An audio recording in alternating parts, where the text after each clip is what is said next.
Okay, so now that I have introduced RIE in a really basic way, and if you want to learn more, I love Janet Lansbury. She trained with Magda Gerber, who's the founder of RIE.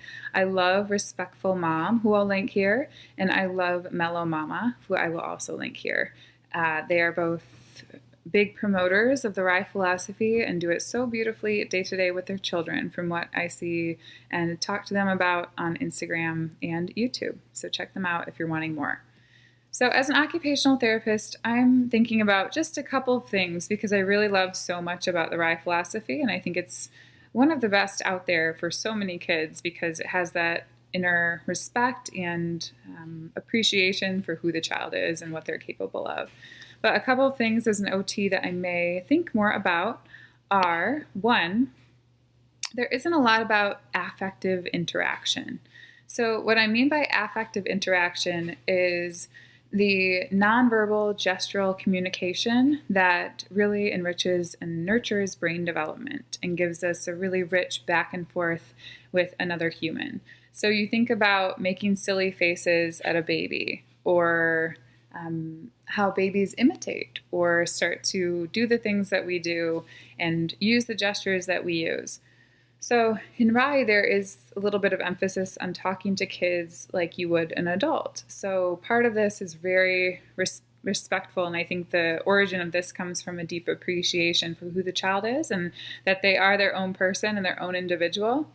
However, a lot of affective interaction, so you think about motherese, which is the way that moms or dads talk to little babies. So you might raise their pitch, raise their prosody of language, raise their tone, things like that. So you talk to babies a different way than you would your friend.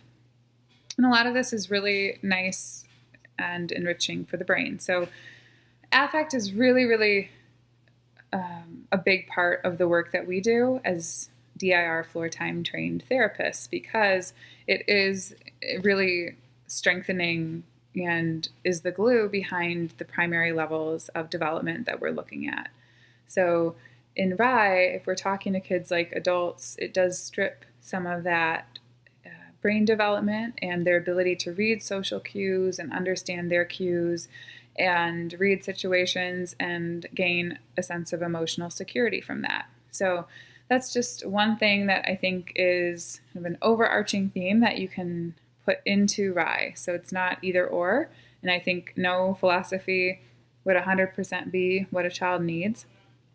Probably because kids are so different and we are so different and family systems are so different. So I think pulling pieces from different philosophies can be really powerful and going with what works for each child, which is really what we do as OTs, is adapt everything to be client-centered in a way that's promoting that unique individual child's development, not their peers.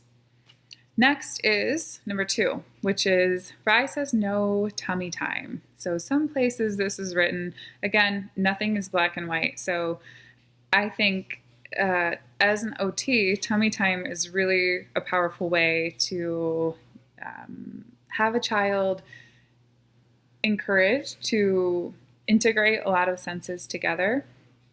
And it's a great opportunity for interaction when they're little. So I recommend tummy time even as early as day 1, where it might just be on mom or dad's chest, on their tummy, laying there and getting used to it and feeling the warmth and interaction that comes from that. I think RIE's intention of saying no tummy time is that we don't want to force any developmental movement patterns because kids will figure it out on their own. And I think there's a couple of different ways of looking at it. So if we were to put a child in tummy time on the floor and leave them there and they're distressed, yes, that absolutely defeats the purpose of tummy time because if they are distressed and they're feeling isolated or alone or basically having a meltdown over being in that position, that's not conducive to their continuing to explore and continuing to grow and learn and develop and interact. On the other hand, there's so much developmental value of tummy time and sensory integration and visual and auditory organization. So you think about a baby and tummy time that may push up on their hands and be motivated to tune into something they're hearing. And they're pressing up through their body, they're turning their head, they're orienting to the verbal information or the visual information that they're seeing. And there's a lot of integration happening that as OTs we find really, really valuable later down the road. So that we call it prone extension position, where they're on their tummy and their head's up and their arms are beginning to press up, is a really powerful developmental movement pattern that we want kids to feel comfortable with.